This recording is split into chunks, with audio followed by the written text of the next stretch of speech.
À 10 minutes de Vannes, Elvin est une commune de 6000 habitants. C'est l'entrée nord-est de Vannes Agglomération et c'est également l'entrée du PNR, du Parc Naturel Régional. Situé en seconde couronne, le long de la 4 voies RN 166, Elvin s'impose comme un pôle d'appui important à la ville-centre. Elvin est toujours marqué par une identité agricole forte. Plus de 80 exploitations jalonnent le territoire de la commune. Un tiers de la superficie de la commune, soit plus de 2000 hectares, est boisée. Au domaine économique, plus de 50 commerces et professionnels des services sont installés au centre-ville. 2 zones, l'une artisanale, le Lambou, l'autre communautaire, le Goélis, sont les poumons économiques de notre cité.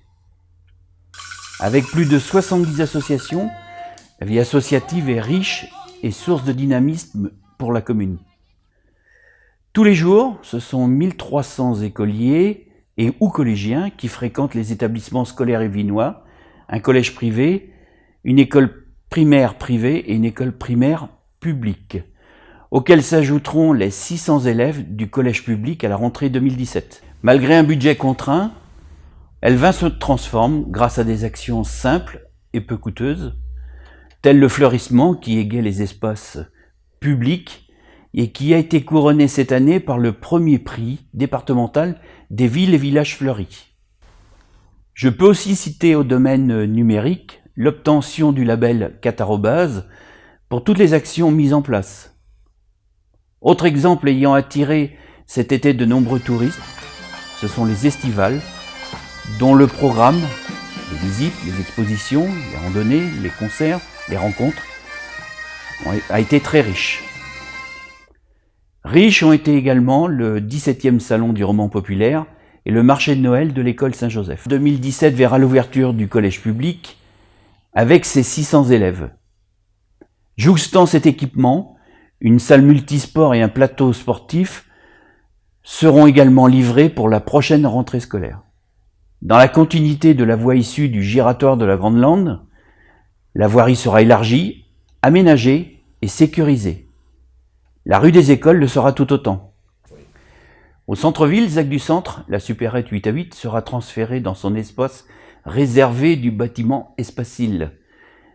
Ainsi, la rue de la Paix pourra être ouverte jusqu'à la rue de Kerana. Ainsi aménagée, elle servira au stationnement des bus pour l'arrivée et le départ des collégiens du collège Sainte-Marie. Toujours dans la ZAC Centre, à l'arrière du presbytère, sera construit un espace-jeu pour la jeunesse d'Elvin. Nous allons mettre à l'étude la construction d'un agrandissement de l'école Descartes. Nous y associerons la construction d'un ALSH. Nous lancerons la réhabilitation des réseaux eau usée et eau potable de l'avenue de l'Argouette, puis nous entamerons les effacements de réseaux EDF, éclairage et télécom.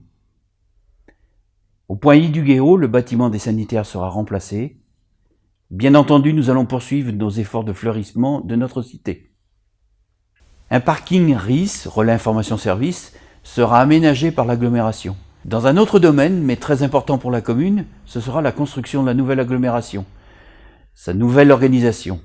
Je souhaite bien sûr que la fusion entre les 3 intercommunalités se passe le mieux possible. Pour conclure, sûr de ses attraits naturels, éducatifs, culturels, économiques, Elvin vous accueillera avec plaisir. Venez découvrir notre belle commune. Selon l'adage, il est dit « à Elvin on y vient, on s'y sent bien, on y revient ». Enfin, je vous souhaite à tous une très belle année 2017.